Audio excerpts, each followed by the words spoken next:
બરાબર છે સાહેબ, આજે વિશ્વ તળાવ દિવસ હતો, આજે ભાજપી શું કહેશે?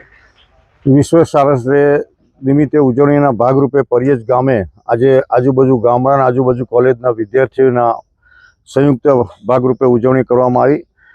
અહીંયા પહેલાં જે સારસ હતા એ લગભગ ઓછા હતા, 501 જેવા। આજે 1400થી વધારે સારસ આ વિસ્તારની માતર તાલુકાની અંદર સારસ પક્ષીઓ હોય અને એનું જતન કરવા માટે ખેડૂતોને નુકસાન વેઠતા હોય છતાં પણ એનું જતન કરી અને ઉછેર કરે અને યુપીએલ તરફથી જે અહીંયા સ્ટાફ મૂકેલો એનું જતન કરી ગામ લોકોને પૂર્વ માહિતી આપી અને એનું જતન કરી રક્ષણ કરી અને ઉછેર કરે છે લોકો।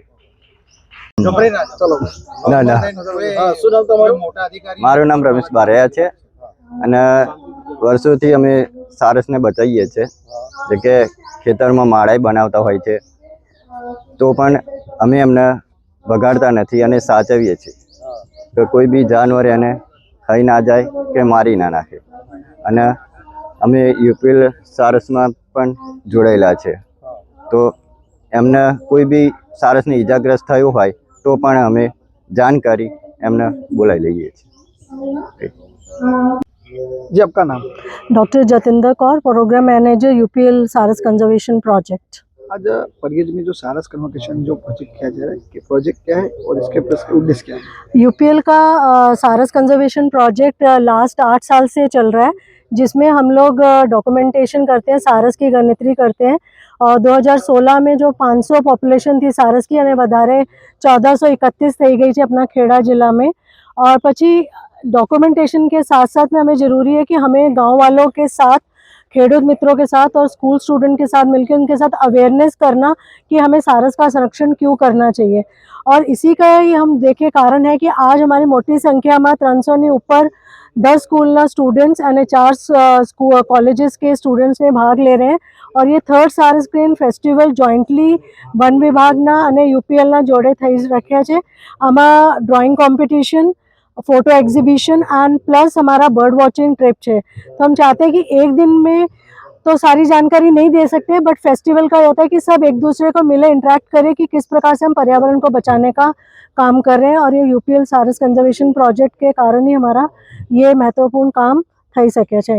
સારસનો સર્વે તમે કરતા હોવ છો, તેની ગણતરી પણ કરતા હોવ છો। આ વર્ષે કેટલા સારસ મળ્યા, કેટલા વધ્યા અને કેવા પ્રકારના વોલન્ટિયરની મદદ તમે લેતા હોવ છો? तो हमारे करीबन 40 गांव के 90 वॉलंटियर्स हैं, वो सारे खेडूत हैं जो सारस जब माला बनाती है तब से उनका बच्चा होने तक वो सारस का संरक्षण करते हैं, जिनको हम अपना आरएसपीजी वॉलंटियर्स बोलते हैं। और 22 जून को जो हम लोग मोटा कार्यक्रम करते हैं कि बद्दा एक दिवस सारसनी गणतरी करें, जिसमें हम लोगों को करीबन 1400 के ऊपर सारस खेड़ा और आनंद डिस्ट्रिक्ट में देखने को मिली। तो ये हमारा मेन डॉक्यूमेंटेशन साइंटिफिक रूप से होता है, मॉनिटरिंग करना। सबसे ज़्यादा सारस क्या है? सबसे ज़्यादा संख्या जो सारस की है खेड़ा में देखा जाए तो मातर तालुका में सारसनी संख्या सबसे ज़्यादा देखने को मिलती है। એની પાછળનું કારણ શું છે કે પરિયેજ તળાવમાં સૌથી વધારે સંખ્યા સારસની જોવા મળે? परियेज तलावनी बात करें तो आजूबाजूने मोटा 5-6 तलाव है, तहीं वधारे पॉप्युलेशन सारसनी है, यानी कि एक ज वेटलेंड में है। पर परियेज थई गया, नारडा है, गोबरापुरा है, पछी ત્રાસ है, आ बधा 4-5 मोटू तलाव है। तहीं सारसनी तमे वधारे थी वधारे 100-150 एक ज वेटलेंड में तमे जोई सको सारस। नाम जतिन पटेल है। જતીનભાઈ, અહીંયા તમે શું કાર્યક્રમ કરતા હોવ છો અને કેવા પ્રકારની કામગીરી કરતા હોવ છો? હું યુપીએલ સારસ કન્ઝર્વેશન પ્રોજેક્ટમાં એઝ અ પ્રોજેક્ટ કોઓર્ડિનેટર તરીકે કામ કરું છું। અમારી સંસ્થા દ્વારા છેલ્લા 2015થી ખેડા અને આણંદ જિલ્લામાં સારસ સંરક્ષણ પર અમે કામ કરીએ છીએ। એમાં એનું totally scientific monitoring, community awareness, school awareness અને એના માળાનું રક્ષણ કરવું, એ બધી અલગ અલગ પ્રવૃત્તિ અમે કરતા હોઈએ છીએ। કેટલા સારસ અહીં જોવા મળતા હોય છે અને કયા વિસ્તારમાં સૌથી વધારે? જ્યારે અમે પ્રોજેક્ટની શરૂઆત કરી હતી ત્યારે 500થી 550ની આસપાસ સારસ અમે કાઉન્ટ કર્યા હતા ખેડા અને આણંદ જિલ્લામાં। હાલમાં 8 વર્ષ પછી હું કહી શકું કે 1400+ જેટલા સારસ આપણા ખેડા અને આણંદ જિલ્લામાં છે। અને એમાં પણ ખાસ કરીને વાત કરું તો માતર, વસો, તારાપુર, સોજિત્રા એવા તાલુકામાં સારસની સંખ્યા સૌથી વધારે જોવા મળે છે। શું હવે પછી પરિયજને સારસનું સ્વર્ગ કહી શકાશે?